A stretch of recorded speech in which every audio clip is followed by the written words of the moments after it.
Chefs, welcome back. Wonderful to see you working as a team. But now you've got to fight it out amongst you once again, but this time for a place in our semi-finals. I want to see some new ideas, maybe even see a dish that we've never tasted before. We're looking for something special. At the end of this, one of you will be going home, but 4 of you will be semi-finalists. You have 90 minutes to deliver an absolute showstopper. Off you go.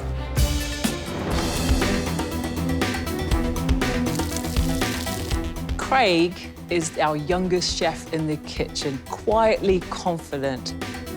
I know there is raw talent with this young man. I want this chef to come into this kitchen today and show us another level that we've not seen from him before. We've got to execute everything to perfection. Standards are going up and up and up with every round, and if you don't keep up with that, it's not good enough at the end of the day. Craig, welcome back. How are you feeling? Yeah, a bit stressed at the moment. I'm worrying a bit now. I've given myself too much to do, but if I don't do something wow, then it's game over, isn't it? What's your showstopper? I'm doing corn-fed chicken, braising down the leg, topping that with a pine nut crust, the breast, water bath, slow cooking. Then I've got a few variations of carrot, poached and glazed carrot. I'm going to roll that in some crispy chicken skin. With all the pressure now building on you, you know, you are 21. Do you think you can really sustain this pressure? Hopefully. Fingers crossed I can do it. Leg meat, he's cooking it in a pressure cooker and then pressing it into a mould, and then topping it with a pine nut crust. We've got carrots with a crispy chicken skin and tarragon powder. Tarragon powder goes very, very well with chicken. It's a lovely combination. It goes very well with carrots. So the tarragon is going to be the flavour we're looking for. He's really driving hard today and push himself to the limit, which is what we want. Guys, 60 minutes left. 1 hour to go, please.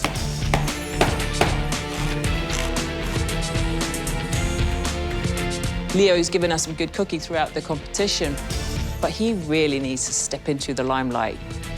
And I hope he's got something special planned for his dish. I've not had all the judges on my sides all at the same time. So hopefully today this dish is the one where they all kind of go, yeah, that's the dish we wanted to see. What's your dish, Leo? So I'm doing turbot with potato scales, artichokes and braised lettuce with a red wine sauce. Sounds very classic. It is very classic. Are you bringing something to really lift this, to bring it to 2017? The way I'm presenting it, the way I'm doing it, I'm going to lay the lettuce onto the turbot to make it look like the scales. Oh, So, when it's done properly, it looks beautiful. yeah, So someone's took all the scales off the fish and you're going to stick them all back on again? back on again. Leo's dish is artichokes with braised lettuce, artichoke puree, and on top of his turbot, he's got potato scales. Quite a risky thing to do.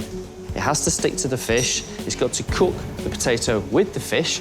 You don't want your fish overcooked before your potatoes are ready, and you don't want your potatoes overcooked before your fish is cooked. I'm hoping that Leo's presentation is going to be something that you and I have not seen before, because taking a classic and elevating it can do wonders. Guys, 40 minutes left. All right, 40 minutes.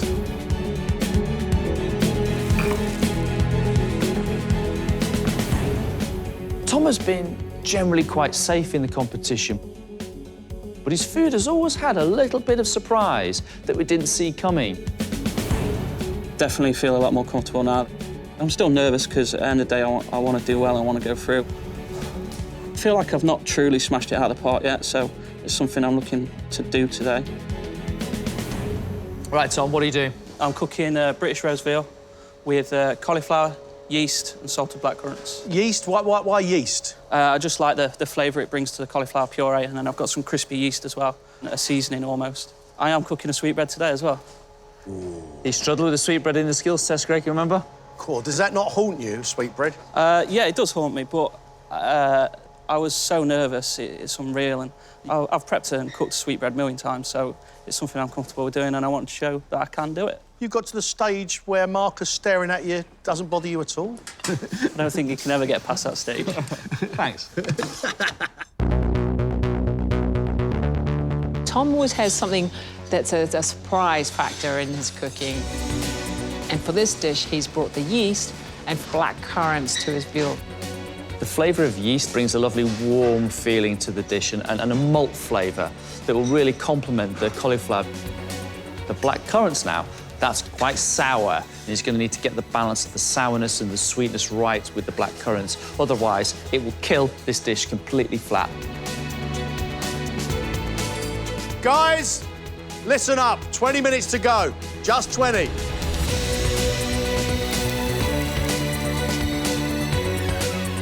We have seen Ryan cook some fantastic food, but today is not the day to play safe. He's a good cook, and he's going to have to bring it into the kitchen today.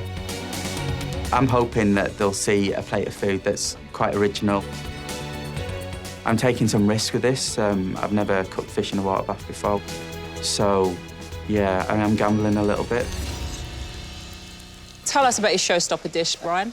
So I'm doing some sea bass with courgette, basil, parmesan puree, a cuttlefish bolognese, and then we're going to do squid ink sauce, some confit, some slow-roasted cherry tomatoes. So you're using courgette to make scales for your sea bass? Yeah, that's a visual thing more than anything else, just to, you know, it's a showstopper. I want it to look as good as I can. And how are you then cooking it? We're going to cook it in the water bath, which is something I don't do. I don't cook fish in the water bath. Ryan sliced courgettes very finely and blanched them in water, and then he's layering them on top of the sea bass. From that point on, this becomes a very, very difficult dish. You've got to get it into a sous vide bag, vacuum pack it down, put it into the water bath, cook it, and just hope that all those scales stay in the perfect position. Quite a lot of work to do and a very risky thing to do for Ryan.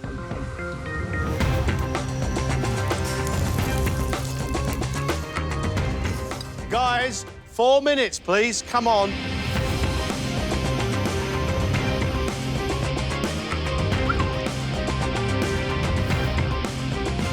Two minutes. Leo, get it on a plate, please. You've got nothing on a plate.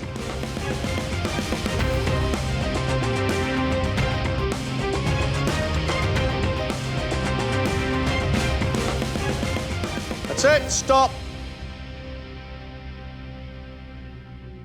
For his place in the semi-finals, Craig is serving pan-roasted chicken breast and braised thigh with a pine nut crust, pickled carrots with tarragon powder, a glazed carrot coated in crispy chicken skin, and a carrot puree, with braised romaine lettuce and a pine nut puree, finished with a chicken reduction.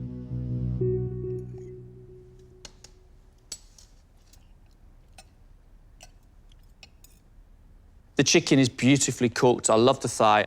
I like the fact that you've sort of left it whole. The pine nut puree worked very well and complement the carrot puree. And you've actually brought tarragon into the dish in different layers and in different ways. And I really like that. It shows skill, it shows intelligence, and it shows very good cookery. I think this is an excellent dish, Craig. In fact, I think this is probably one of your best dishes so far.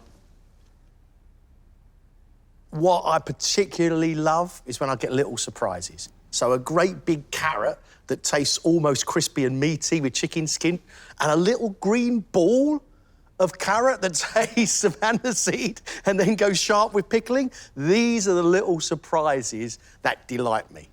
I think that's very clever. When you eat your plate of food, it is just delicious. You understand the flavours that are meant to accompany each other on this plate, and that's why I say it's just delicious. For Marcus to say it's one of my best, it was like, wow, I wasn't expecting that. But if he liked it and he thought it was tasty, then wow. Hold on. Thank you. Well done, mate. You smashed it. Well done. Thank you. I'm happier now. Blimey. Leo's showstopper is pan-fried turbot with crispy potato scales, garnished with baby artichokes, artichoke puree, and braised gem lettuce, all served with a red wine sauce.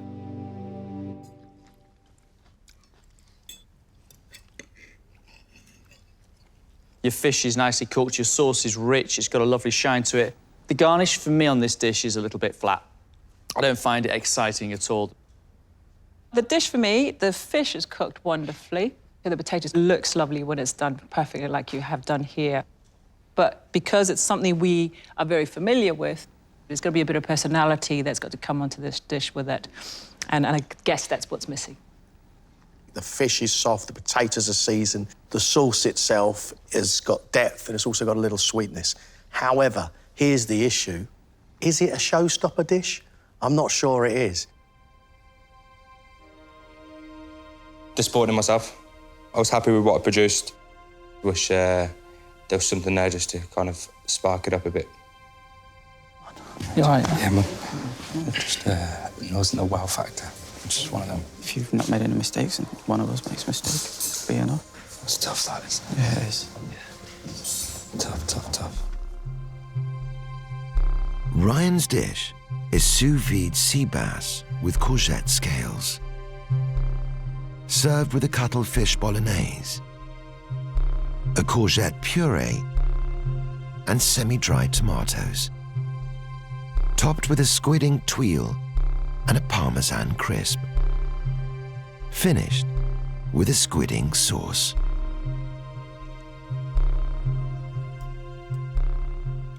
Uh-oh. The puree with the basil, really like that. I like the flavors of the bolognese. My disappointment is the fish is raw under the courgette, and that makes the dish inedible.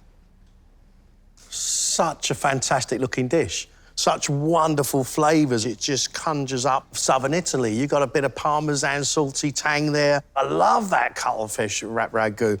All of those things are absolutely lovely, but no use at all if you can't eat the fish because it's not cooked. I'd have to send it back with my apologies. When it came back out the second time, I'd probably forgive and forget. 90 minutes to serve raw fish? Really, Ryan? No, it's not good enough. The dish had a great potential. The presentation is great, the idea is interesting, but what you haven't taken into consideration is when you put the courgette on the fish itself, you haven't adjusted your timing when it's cooked in the water bath. And it's such a shame. I can't believe I've done that. I didn't go in expecting to get that feedback. Was really, yeah, it really knocked me, so. But you've just got to deal with it and move on. I can't believe that. I can't believe it. I can't believe that. It's a stupid mistake.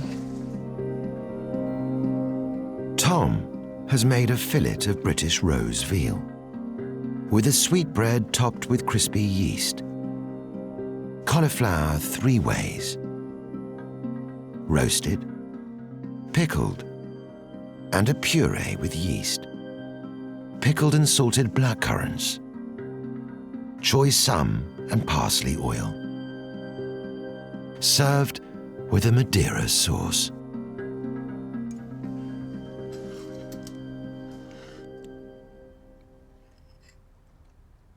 I like the veal. Veal is soft. I like the sweetbread. I like the fact that you've got a slight bit of bitterness in there from the burnt cauliflower. I don't particularly like the look of your plate. I think it needs to be a lot smarter than this. I'm not a fan of how your plate looks, but I'm definitely a fan of what I'm tasting on here. I think the veal is cooked wonderfully. That cauliflower puree is fab. The sauce, the sweetness of Madeira coming through, just brings it together. I think the cookery is excellent. The sweetbread is nicely cooked, thank goodness. The rose veal is a delight, and the sauce really works well with it. But I love that freshness of the blackcurrant running through your palate. Yeah, it's good. It was a well put together dish. It just wasn't well put together on the plate, which is disappointing. It's definitely something I need to improve on if I'm to go further.